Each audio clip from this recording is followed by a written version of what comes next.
So welcome everybody. For once, we're going to have the Dungeon Delver on my channel instead of vice versa. I love being on the other channels, but every once in a while it's nice to make a switch.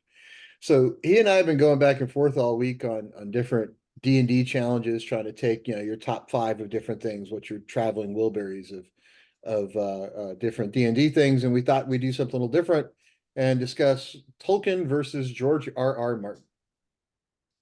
I love to read. I love to watch film. And the differences between these two guys, they're both, ingrained in the fantasy world. Big fan of one, not necessarily a fan of the other. So we thought we'd hash it out for a few minutes on what's good about one and maybe not so good about the other one. So I'll throw it over to Bill for a minute and let you do your little intro of who you are. Hi, guys. My name is Bill Sylvie, and I am a big gaming nerd, in case you couldn't tell that from the toy collection behind me. I have a YouTube channel, The Delver's Dungeon. It's right here on YouTube. You can find me over on Twitter at @A_Dungeon Delver. Um, and I have been a fan of fantasy literature since the delicate age of around 7. Um, I got to make it a habit every year or so of rereading The Lord of the Rings. I think it's probably the best fiction book ever written.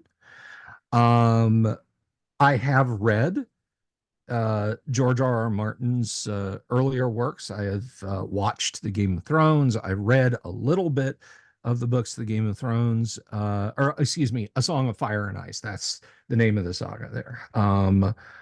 And yeah, when Tim reached out to me and said, "Hey, let's talk about this," I said, "Well, I hope this is not going to be. I have to take a positive stance on one or a negative stance on the other because uh, I have some things to say that might get me demonetized on YouTube on my own channel, but hopefully Tim won't mind too much."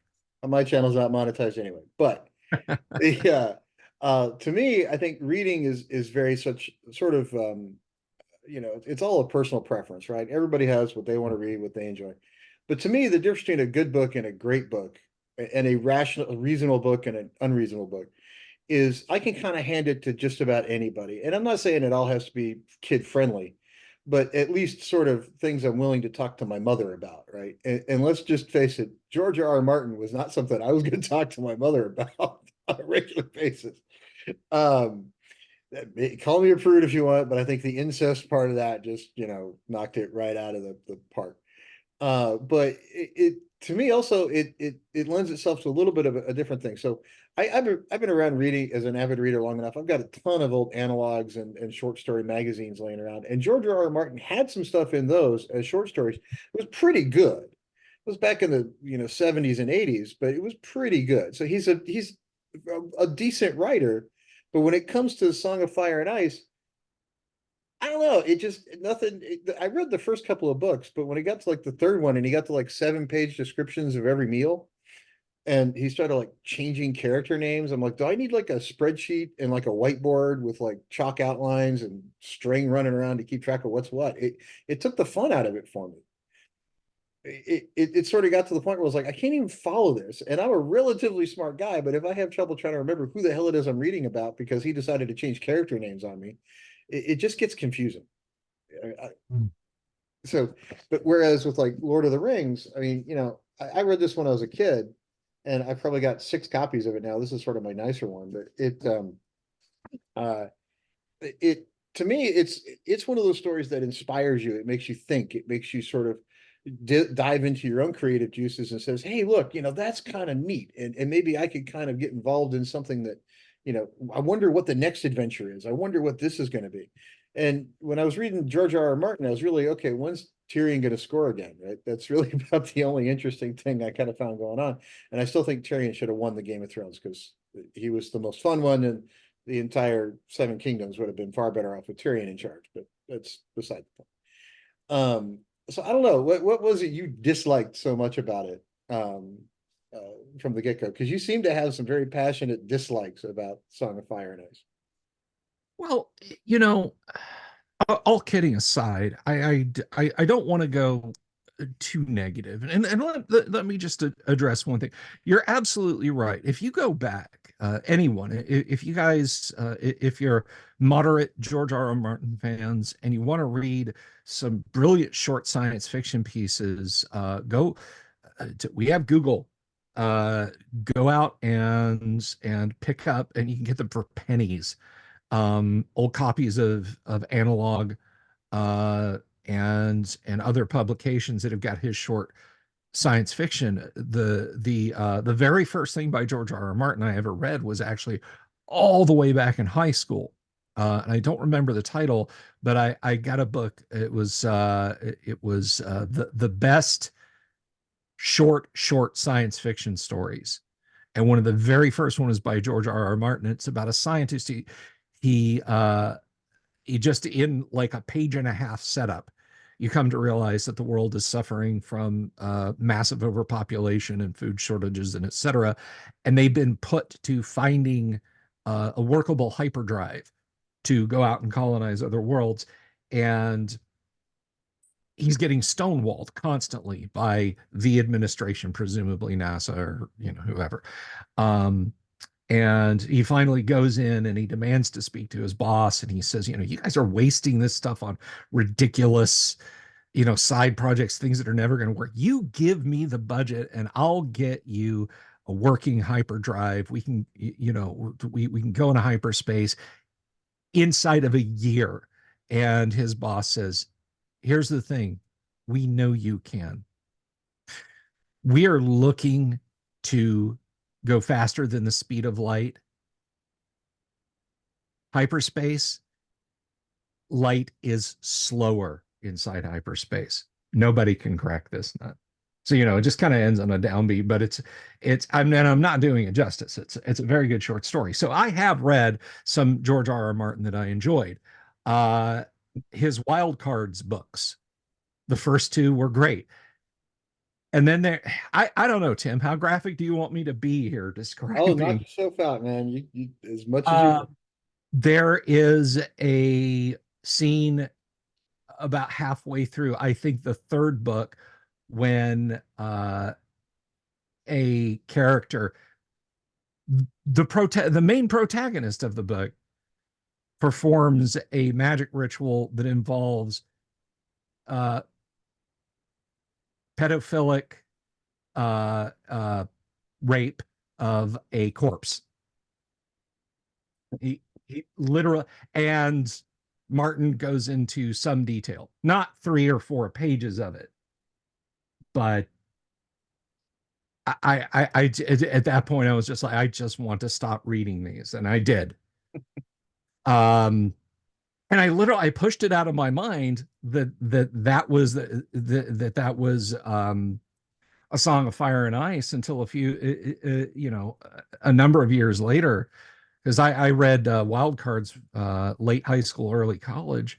Mhm. And then I guess about 10, 12 years ago, somebody lent us the first couple of the Song of Fire and Ice books. And I was just like, this is just, George, are you working through something here? What is going on? Um, and it wasn't that, like, violence happens. Okay.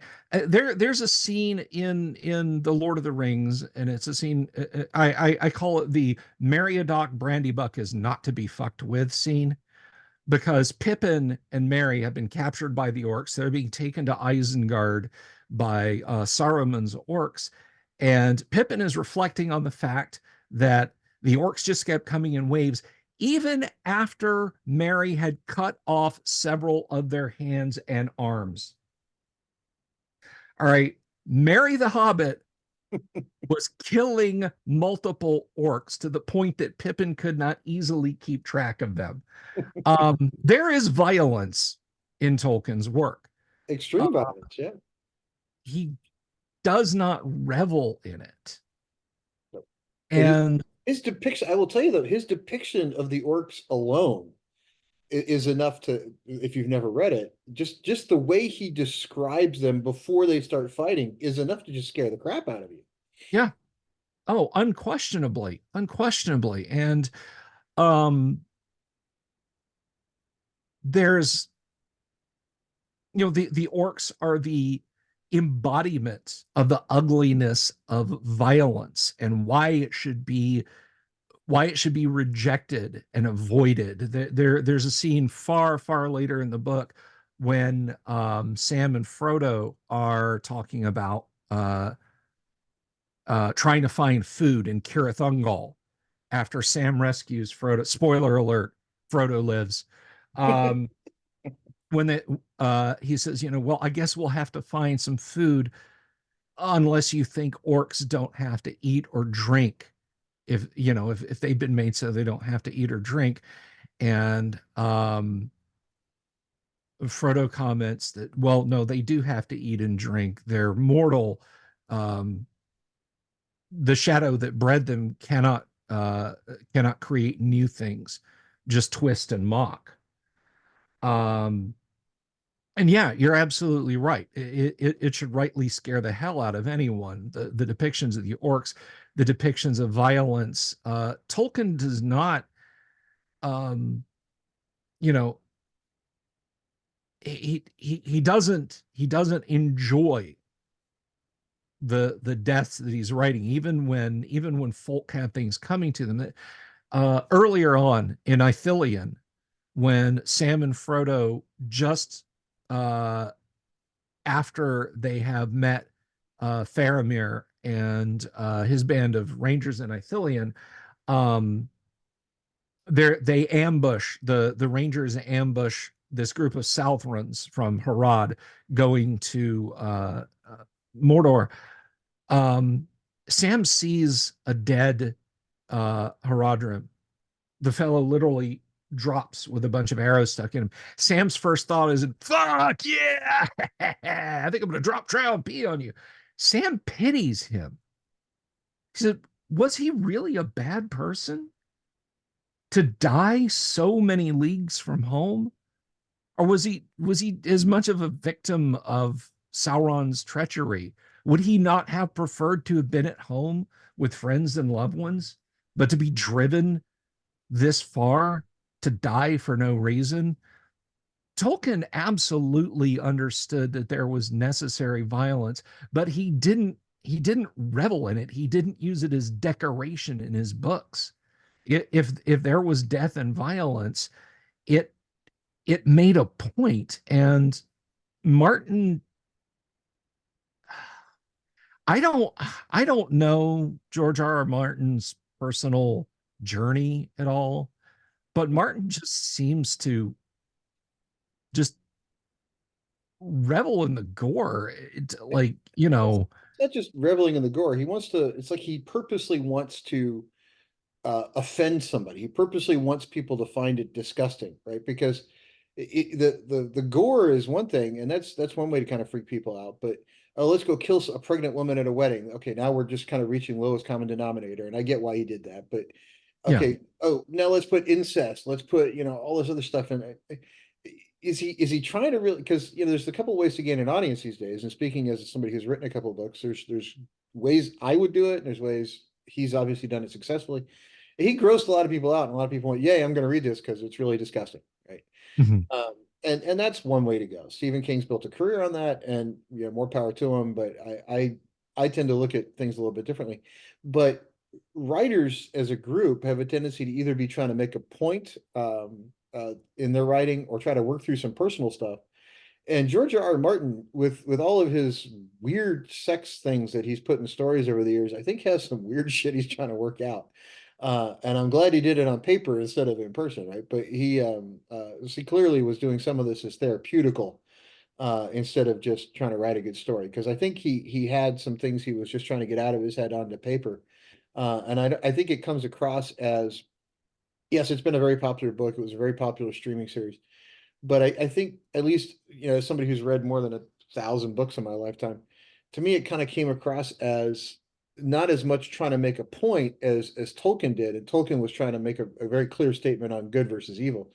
I think he was just trying to work through some personal shit that he was just trying to put on paper, and somehow it wound up looking like it does.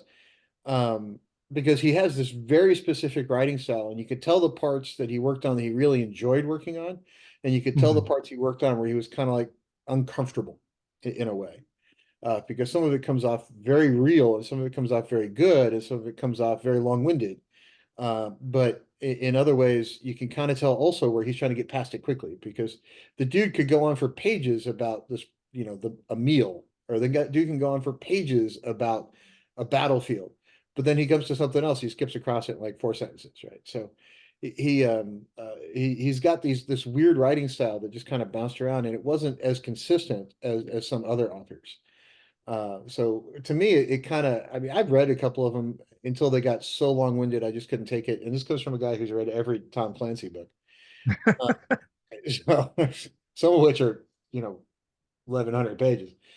But it got so long-winded. I'm like, okay, can I just skip ahead to figure out what's what? And his just notion of, I'll just change a character name on a whim and start titling chapters differently, even though I'm talking about Arya, but now I've named her.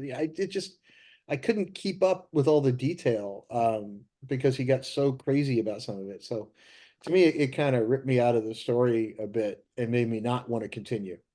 And I know he's still working on one book theoretically, but I'm like, I don't care. I finished that. I stopped after book three, and quit picking them up. But I'm with you every couple of years. I think you do it annually. I pick up Tolkien and kind of read it again, because the imagery is good enough that it kind of makes me want to see it, again and again. It kind of makes me want to revisit those characters and those places.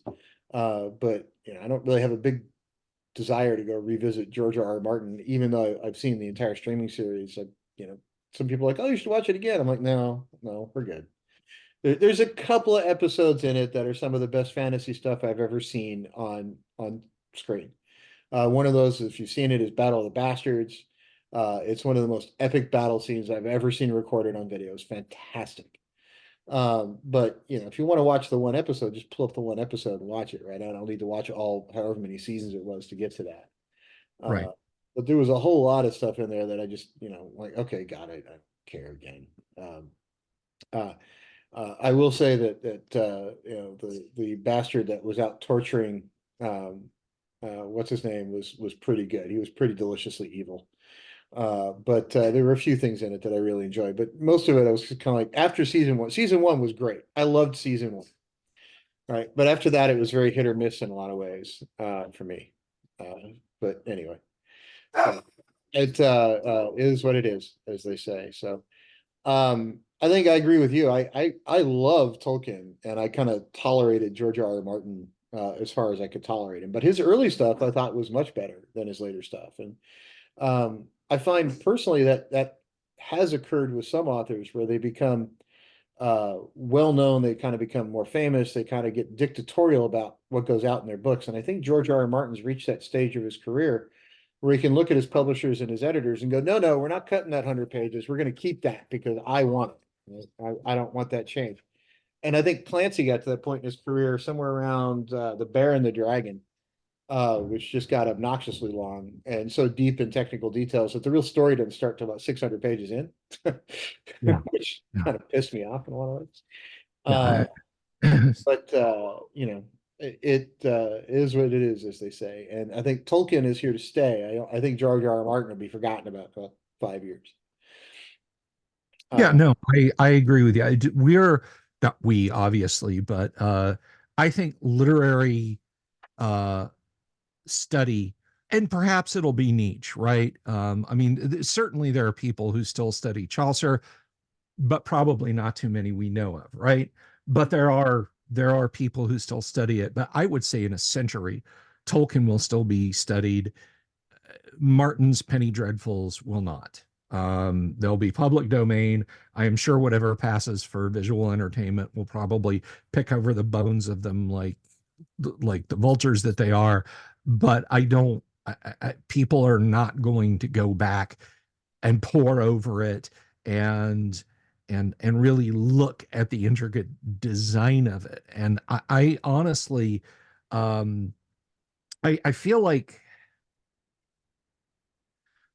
Martin set out to do something that other authors have done uh, better, and that is to create an anti-Tolkien or anti-Tolkienian work.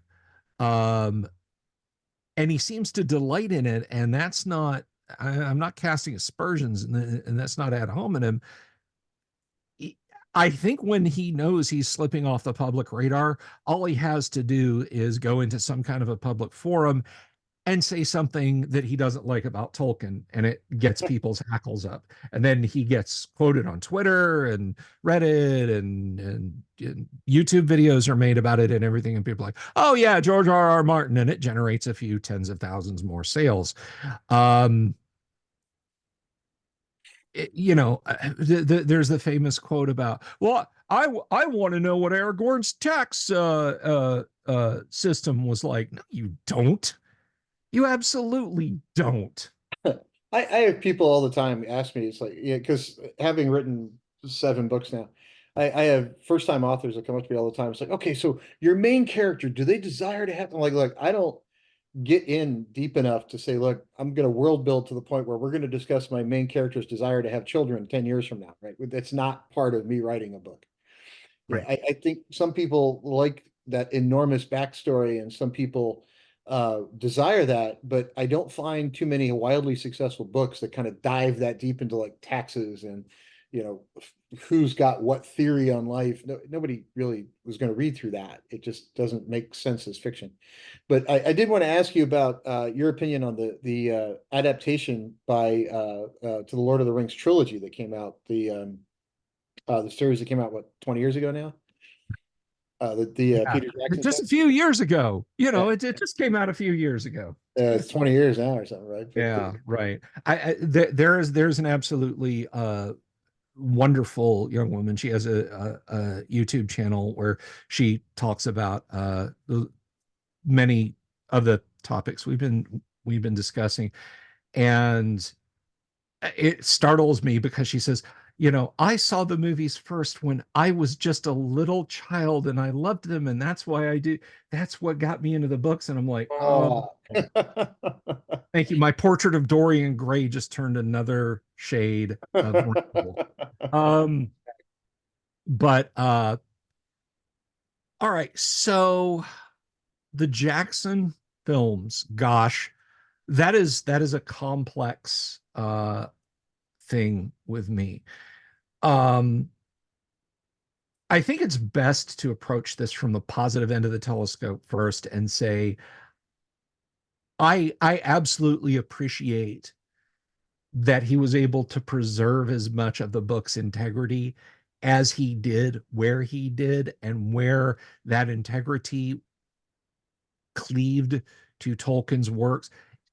It was some of the best, if not the best, fantasy film ever put together. Um, the Not necessarily the dialogue, but the visual spectacle of the Ride of the Rohirrim. Um, Shots like uh, when Gandalf and Aragorn and Gimli and why have I gone blank here? But when they arrive at Orthanc and it's been devastated by the Ents, that is such a that just amazing. Hobbiton looks to the mind's eye like it should look. Um, it's when you get down into the weeds, when you start looking past the broad strokes. You can't do that with film. I mean, because this book said the films would be 20 hours long if you really wanted to get down in the weeds, right? I mean, they wouldn't. Yes, they should have been. But I I absolutely appreciate the effort. Back 20 years ago, when I first watched them, I was blown away. I was like, yeah, but for a couple of points, this is damn near perfect. And the further in the rearview mirror it's got, and the more I've thought about it, the less I like them. Well, It's but not see, it's not necessarily because of any specific things in the film, but he took a sledgehammer to Faramir. The whole, we're going to drag Frodo to Orthanc, or we're gonna to Osgiliath, basically hold him up in front of a Nazgul and then drag him all the way back through Ithilien and let him go. Um, you know, and Jackson's contention, well, I wanted to do Bombadil and Filippo wanted to do Bombadil, and we all thought having Bombadil in the movie would have been great, but there was just no time. My dude, you put in an entire chunk of film that wasn't even hinted at. The whole march from Meduseld to Helm's Deep, and Aragorn gets dragged by his horse and falls off a cliff. And I mean, you put 10 minutes of movie in the Two Towers, and then 10 minutes in the Return of the King. That you couldn't even make the claim that, well, in an earlier draft, Tolkien said, you can't tell me that the things you chopped out you didn't have time for. And that grates on me. You know, Faramir being turned into, you know, like a twitchy bandit. Aragorn just kind of mutters, oh, I don't want to be king, man. It's, you know, whatever, I guess, and maybe. Aragorn, from the minute you meet him at the Prancing Pony and Bree, you know, he draws the broken sword and says, not much of a sword, is it, Sam? But it's going to be reforged someday, and I'm going to be king. Yeah. I mean, right there, he establishes, I'm a Numenorian. I'm going to be king again someday. I'll keep your asses safe in the wilderness. Let's ride. Um, They just, did kind of put that. But remember, 20 years ago when they made it, streaming wasn't what it is now, right? I mean, it was sort of at the dawn of streaming, if that existed at all, really. mhm. And I don't even think it existed at all because I think at that point, even Netflix was still delivering DVDs to your house. But to me, if you were going to do it over, you'd have to do it as streaming, and you'd have to have at least, 5 seasons, sort of one for each of the 5 books, including the Hobbit and the similarity at the end, right? So Mhm. you'd have to have sort of 50 episodes to really do it exactly right. And back when Peter Jackson did this, that wasn't an option, right? That just didn't exist because you weren't going to put something that expensive on regular television. And to gain the audience you needed, it's the only place it would have appeared, right? So they would have never had a budget to have it come out right. And the technology was not what the technology is today, right? Now we can kind of CGI a bunch of stuff, and it's shockingly cheaper to do. I can do with my MacBook Pro what it would have taken, a whole blade server farm to do back 20 years ago, right? So Oh, it, yeah. I think maybe there's a shot in another, 5, 6, 10 years to do it again and do it sort of, 5 seasons back to back of the whole thing and do it properly. And I think the fan base would support that. I think there'd be a huge call for it, and I don't think it would be one of the least watched things out there if you get somebody to do it right. I don't think Jackson would do it just because he's like, I did that once and we're done, right? We'll go do Yeah. something else. But if you got the right people involved, I think it would be interesting. But I think Jackson did a couple of brilliant things when he filmed it. And to me, the most brilliant thing he did was casting Christopher Lee. Okay.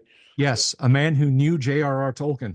A man who knew Tolkien, but more than that, right? He was a World War II vet, to the point where there was a scene where somebody was being stabbed, and Peter Jackson was trying to explain, here's how you react when he's like, no, this is how a person reacts, and this is what it sounds like when they get stabbed. And Jackson tries to argue with him. He's like, look, I saw this happen in World War II. This is exactly what it goes like. I Jackson's believe the like, line was, young man, I was in the SOE. I know what it sounds like when a man's throat is cut. something like that, right? So at that point, Jackson's like, you know what? Do it his way. I don't really want to know anymore. It was when your director just sort of one upped by a guy who's like, yeah, dude, you're wrong. Yeah. And he was walking, like, he would nitpick people when he would hear them doing line readings and say, no, it's not Mordor, it's Mordor, you know, The because dude, he talked to J.R.R. Tolkien. the dude hitting that Tolkien, right? So casting that guy was just a stroke of brilliance on his part. Yeah, yeah. If he did nothing else right, he got that guy involved in the production, which to me was sort of one of those last ditches you could have ever had to get some of this stuff done properly. And now we have Peter Jackson to copy from to get Mhm. some of those details out of if it ever does go to like a 5 season or whatever streaming series. Yeah, and to be clear for whoever is watching this video down the line, I don't hate Jackson's Lord of the Rings movies. You know,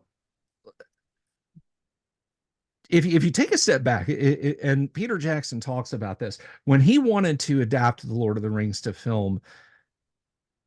I don't remember which studios he said, and I think these are on the extras on the DVD, or you can catch it on YouTube or something like that. The first couple of major studios were over the moon at a chance to adapt it, and they're like, "Cool, we'll give you a 2 hour movie." And I think like he argued Warner into two like 90-minute films. Mhm. They were like, "Look, we'll do a two film deal with you, but like 90 or 100 minutes per film is all we're going to do." Now, as terrible as a person as Harvey Weinstein was, Jackson said when he went in to meet the Weinsteins, they had a copy of The Lord of the Rings on the desk with post-it notes on nearly every page. And what they argued with him was things we need to leave in. They had Wow. read the book over and over and over again. And there were things that he was like, they're absolutely going to cut this. And they're like, no, this has to stay in. This scene has to stay in. You have to do this scene this way. So it wasn't until he hit the jackpot. So I feel like he did that was the best possible outcome, because if you wait for the perfect moment, you're going to be waiting forever. He could still be schlepping around Hollywood saying, no, it has to be this way. It has to be that way. I just think the things that he put in just whole cloth subtracted from it enough that it kind of galls me. And you're right. I think it will take a 5 season, 100+ hour uh, epic to get a book fidelity reproduction of it. And I think we're going to get there. I think that's actually going to happen someday. But I want to ask you one final thought before we close up. Do you think without this series of books, Gary Gygax and Dave Arneson would have created Dungeons and Dragons? Yes. Really? Um, Gary's primary uh, reading, and Gary told me this is from him. He said, "I loved The Hobbit. I thought The Lord of the Rings was okay." Um, I asked him when I interviewed him in the fall of 2002. I said, "What was your favorite fantasy movie?" And he said, "Oh, the Harry Potter movies." And I kind of laughed, and I started to speak, and he said, "Oh, I know you're going to ask me what my second favorite is, and that's the Lord of the Rings. But my favorite fantasy movies is the Harry Potter films." Now, Gary did really enjoy Tolkien. I think there's another direction that says, well, oh, well, Gary hated Tolkien and he didn't. No, Gary liked Tolkien, but Gary was also reading Fritz Leiber, Poul Anderson, Robert E. Howard, A. Merritt. There's an entire section in the back of the first edition Advanced Dungeons and Dragons Dungeon Master's Guide of fantasy works, and Tolkien is on that list. But there's 39 other authors, So, and things like, just off the top of my head, the Paladin, the Swan May, trolls that are rubbery and have big noses and regenerate, alignment, and dark elves, those all come from one fantasy book, Three Hearts and Three Lions by Poul Anderson. so Um, Paul Anderson is I think one of the unsung heroes of the fantasy genre, right? So yes. people in my age bracket have kind of heard of him. People in my age bracket and up have probably heard of him at some point. And Mhm. I've got every book he ever wrote here somewhere, but it I think the younger generations have just missed out on this writer because it's we everybody else gets a little more press. So because he's been gone for a while, but Yeah. uh, the books are still with us, right? So if you get a chance to pick up those books, that's phenomenal, right? So there's one. I've Three got Hearts and Three Lions. That this is if you know D&D, but you don't know Poul Anderson, for the viewers, if you read this, your eyes will bug out of your head because this is a big part of Dungeons and Dragons. And Fritz Leiber's work, the Fafhrd and Grey Mouser books.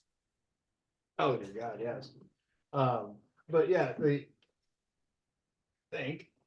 Oh no, Andre Norton also. So Andre Norton, I think, was probably an interesting one. Well, that's more of the sci-fi side for Gamma World, but it Paul Anderson. I think I'll find my copies and I'll put them all over my Twitter feed for people that want to actually see that particular writer, because I've got a bunch of his stuff. I might have them all, I think, but because my father was also a fan of his, so I wound up with all my father's books when he passed away. So I've actually got some very nice, very old copies of his work.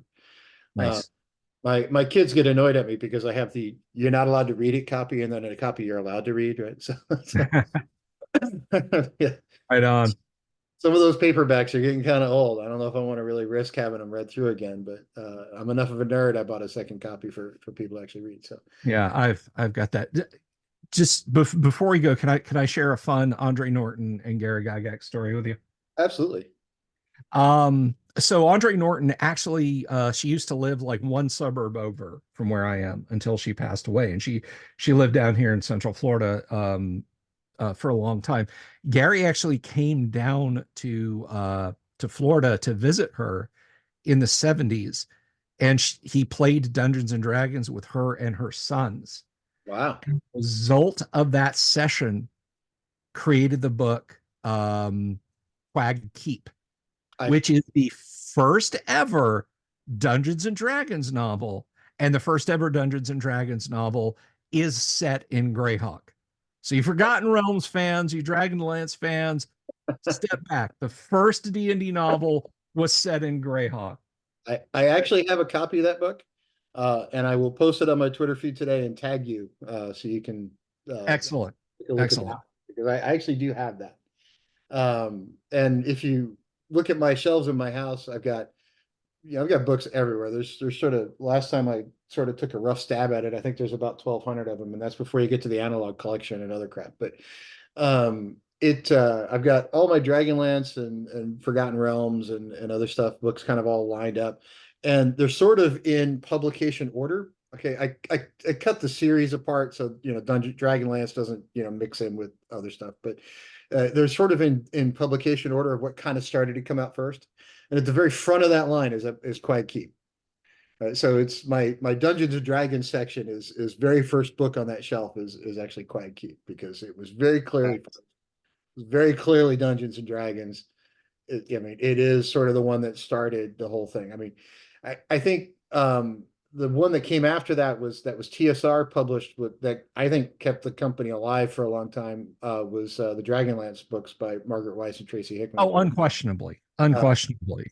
and that was sort of second, and then came a whole bunch of others. And the one author I think really that also is sort of an unsung hero is Rose Estes, who I don't think nearly gets enough discussion. Margaret Weiss gets a ton of discussion, and I'm a huge fan. Can't say enough good things about her.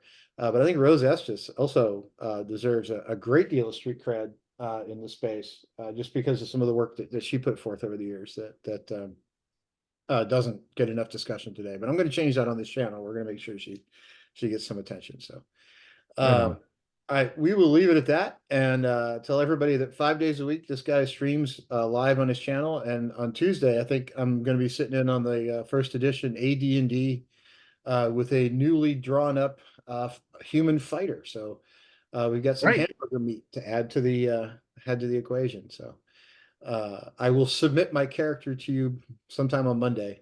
So Excellent. I look forward to it. you can enjoy. All right. Bye, everybody. Click like and subscribe below, and check Dungeon Delver out. I'll put a link to his page in the comments, in the description. Thank you, So sir. everybody have a great day.